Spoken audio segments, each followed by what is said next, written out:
રાજ્યની અંદર ચોમાસાની શરૂઆત પહેલા જ એક નવું વાવાઝોડું અરબ સાગરના દરિયાની અંદર બનતું જોવા મળ્યું છે। આ નવા વાવાઝોડાની અસરોના ભાગરૂપે ભારતના અનેક રાજ્યોની અંદર વાતાવરણની અંદર પલટા સાથે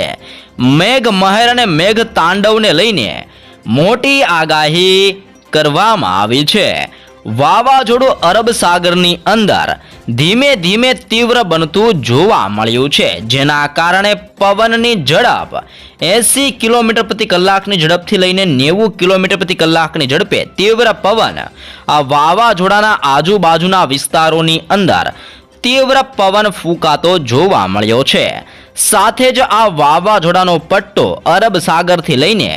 બંગાળની ખાડીના દરિયા સુધી લંબાયેલો જોવા મળ્યો છે। તેની સાથે સાથે ગુજરાત નજીકના દરિયાની અંદર પણ એક લો પ્રેશર ધીમે ધીમે તીવ્ર બનતું જોવા મળ્યું છે। આ બધી સિસ્ટમોની અસરો હવે ધીમે ધીમે ગુજરાતના વાતાવરણ ઉપર પણ અસર કરતી જોવા મળી છે, જેના કારણે ગુજરાતની અંદર ફરી એકવાર આજે આંધી તુફાન સાથે મેઘ તાંડવ મેઘ મહેર જોવા મળી શકે છે। ફરી એકવાર માવઠું જોવા મળશે જેવી પણ આગાહી કરવામાં આવી છે। આગાહીના પગલે ગુજરાતની અંદર ખેડૂતોની અંદર ચિંતાનો માહોલ જોવા મળ્યો છે। આગાહીને જોતા આજે સૌરાષ્ટ્રનો વિસ્તાર, ઉત્તર ગુજરાતનો વિસ્તાર, મધ્ય ગુજરાત અને દક્ષિણ ગુજરાતના જિલ્લાઓની અંદર તીવ્ર પવનની ગતિવિધિઓ સાથે વરસાદ પડી શકે છે જેવી પણ આગાહી દર્શાવવામાં આવી છે। આગાહીને જોતા ગુજરાત જ નહીં પરંતુ ભુવનેશ્વરનો વિસ્તાર, વિશાખાપટ્ટનમનો વિસ્તાર, નાગપુર, હૈદરાબાદ, મુંબઈના વિસ્તારોની અંદર સાથે જ સૌથી વધારે અસરો મદુરાઈ, બેંગલુરુ, બેંગલવીના વિસ્તારોની અંદર ભારે વરસાદને લઈને આ સંપૂર્ણ વિસ્તારોમાં યલો એલર્ટ દર્શાવવામાં આવી રહ્યું છે। સાથે સાથે ગુજરાતના અનેક જિલ્લાઓની અંદર પણ આ સિસ્ટમોની તીવ્ર અસરોના ભાગરૂપે આજે ભારે પવનની ગતિવિધિઓ સાથે વરસાદને લઈને પણ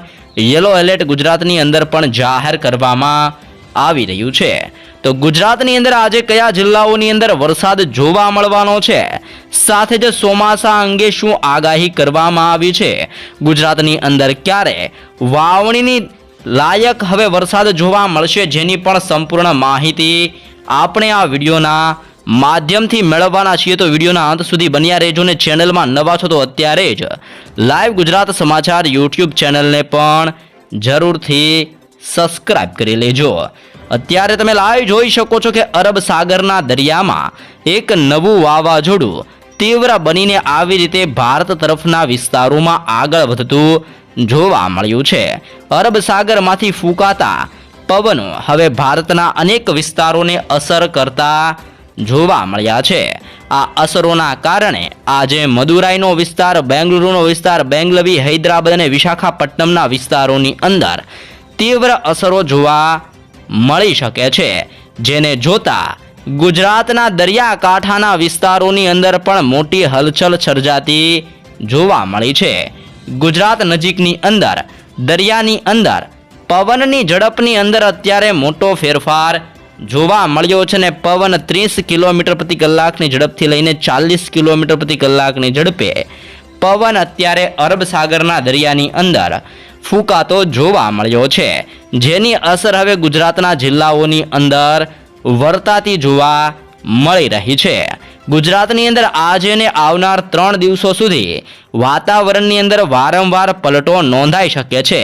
પલટાની સાથે અનેક જિલ્લાઓની અંદર વાતાવરણની અંદર બદલાવ જોવા મળશે, જેમાં કચ્છના વિસ્તારોની માહિતી મેળવીએ તો કચ્છની અંદર રાપર, ખાવડ, લખપત, નળિયા, બાળેલી, ગાંધીધામના વિસ્તાર અને માંડવીના વિસ્તારોની અંદર વાતાવરણની અંદર પલટો આવી શકે છે અને વાદળ છવાયા વાતાવરણ સાથે કચ્છના વિસ્તારોની અંદર ધીમી ધારે હળવો વરસાદ જોવા મળશે। ટેમ્પરેચરની માહિતી મેળવીએ એટલે કે તાપમાનની માહિતી મેળવીએ તો રાપરના વિસ્તારોની અંદર 31 ડિગ્રી સુધીનું તાપમાન કચ્છના વિસ્તારોમાં જોવા મળી શકે છે। સૌરાષ્ટ્રના વિસ્તારોની અંદર પણ સિસ્ટમનું જોર વધતું જોવા મળી રહ્યું છે, જેને જોતા આજે અનેક વિસ્તારોની અંદર ભારે પવનની ગતિવિધિઓ ફૂંકાતી જોવા મળશે, જેમાં જામનગર, સલાયા, દેવભૂમિ, દ્વારકા, ભાનવડનો વિસ્તાર, મોરબી, સુરેન્દ્રનગર, ચોટીલા, રાજકોટ, ગોંડલ, જસદણ, બોટાદના વિસ્તારોની અંદર સાથે સાથે ભાવનગર, અલંગ, મહુવા, અમરેલી, જૂનાગઢ, પોરબંદર, વેરાવળનો વિસ્તાર અને ગીર સોમનાથના વિસ્તારોની અંદર પણ વાતાવરણની અંદર પલટો આવી શકે છે અને સૌરાષ્ટ્રના આ સંપૂર્ણ વિસ્તારોની અંદર વાતાવરણની અંદર પલટા સાથે ધીમી ધારે હળવા વરસાદને લઈને આગાહી કરવામાં આવી છે, જેમાં સિસ્ટમની અસરો સૌથી વધારે મોરબીના વિસ્તારો, સુરેન્દ્રનગર, રાજકોટ અને ચોટીલાના વિસ્તારોની અંદર સૌથી વધારે અસરોના ભાગરૂપે મોરબીના વિસ્તારોની અંદર મેઘ તાંડવને મેઘ મહેર પણ જોવા મળી શકે છે. દક્ષિણ ગુજરાતના વિસ્તારોની અંદર પણ તીવ્ર પવનોની ગતિવિધિઓ જોવા મળી રહી છે, જેમાં ભરૂચ, નર્મદા, સુરત, તાપી, નવસારી, ડાંગ અને વલસાડની અંદર પણ આજે ફરી એકવાર ઠંડા અને ભેજયુક્ત પવનો ફૂંકાતા જોવા મળશે અને જેના કારણે સુરતની અંદર 30 ડિગ્રી સેલ્સિયસ સુધીનું પણ તાપમાન જોવા મળી શકે છે. સૌરાષ્ટ્રના વિસ્તારોની અંદર પણ 33 ડિગ્રી સેલ્સિયસ સુધીનું તાપમાન જોવા મળી શકે છે. મધ્ય ગુજરાતના જિલ્લાઓની અંદર અહેમદાબાદ, આણંદ, વડોદરા, દાહોદ, છોટાઉદેપુર, ખેડા, પંચમહાલ અને મહીસાગરના જિલ્લાઓની અંદર હવે ધીમે ધીમે વાતાવરણની અંદર પલટો નોંધાતો જોવા મળ્યો છે, જેમની અસરોના કારણે મધ્ય ગુજરાતની અંદર આજે વાતાવરણની અંદર પલટો આવી શકે છે અને અહેમદાબાદના વિસ્તારોની અંદર 32 ડિગ્રી સેલ્સિયસ સુધીનું પણ તાપમાન જોવા મળ્યું છે.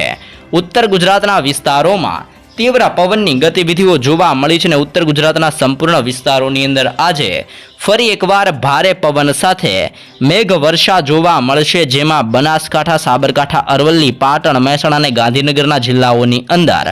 વરસાદને લઈને આગાહી કરવામાં આવી છે. આમ આજે ગુજરાતની અંદર રાજસ્થાનના વિસ્તારો ગ્વાલિયર, અલ્હાબાદ, ધાનબડ, ભુવનેશ્વર, નાગપુર, વિશાખાપટ્ટનમનો વિસ્તાર સાથે જ મુંબઈની અંદર હૈદરાબાદ, બેંગલવી, બેંગલુરુના વિસ્તારોની અંદર પણ સિસ્ટમોની અસરોના કારણે વારંવાર વાદળ છવાયું વાતાવરણ ગુજરાતની અંદર સર્જાતું જોવા મળશે અને વાદળ છવાયા વાતાવરણ સાથે આજે અને આવનાર 3 દિવસો સુધી માવઠા અંગે આગાહી કરવામાં આવી છે. ગુજરાત નજીક દરિયાની અંદર જે લો પ્રેશર સિસ્ટમ તીવ્ર બનતી જોવા મળી રહી છે, જેમની અસરો ધીમે ધીમે હવે લો પ્રેશરમાંથી ડીપ ડિપ્રેશનની અંદર પરિવર્તિત બનતી જોવા મળી છે અને જેના કારણે બેંગલવી, બેંગલુરુ અને મદુરાઈના વિસ્તારોની અંદર પણ પવનની તીવ્રતાની સાથે કમોસમી વરસાદ જોવા મળી શકે છે, જેવી પણ ખાસ ને મોટી આગાહી કરવામાં આવી છે. આગાહીના પગલે હવે સિસ્ટમનું જોર પણ વધતું જોવા મળ્યું છે. સાથે જ આવનાર ચોમાસું એટલે કે 2024ના ચોમાસા અંગે પણ જાણકારી જાહેર કરવામાં આવી છે, જેમાં ગુજરાતની અંદર ચોમાસાનો વરસાદ 8 જૂનથી લઈને 15 જૂન દરમિયાન ગુજરાતની અંદર ચોમાસાની શરૂઆત જોવા મળી શકે છે, એટલે કે 8 તારીખથી લઈને 15 તારીખ દરમિયાન આવતા મહિનાની જૂન તારીખ દરમિયાન ગુજરાતની અંદર ચોમાસાનું આગમન થતું જોવા મળશે, જેવા પણ એંધાણો જાહેર કરવામાં આવી રહ્યા છે. એટલા માટે જૂન મહિનાની અંદર ગુજરાતની અંદર સારો એવો વરસાદ પડી શકે છે અને જેના કારણે વાવણી લાયક વરસાદ પણ જૂન મહિનાની અંદર જોવા મળશે અને 2024ના ચોમાસા દરમિયાન વરસાદ છે જે 102% લઈને 106% સુધીનો વરસાદ જોવા મળી શકે છે, જેવું પણ અનુમાન મૂકવામાં આવ્યું છે. અને અત્યારે પ્રી મોન્સૂન એક્ટિવિટીની અસરોના કારણે ગુજરાતની અંદર આજે અને આવનાર 3 દિવસો સુધી વાતાવરણની અંદર પલટો નોંધાઈ શકે છે અને સાથે જ અનેક જિલ્લાઓમાં ગાજવીજ સાથે માવઠું જોવા મળી શકે છે, જેવી પણ આગાહી ગુજરાત માટે દર્શાવવામાં આવી રહી છે. તો વરસાદ, વાવાઝોડાને લઈને આવી તાજી નવી અપડેટો સૌપ્રથમ મેળવવા ચેનલમાં નવા છો તો અત્યારે જ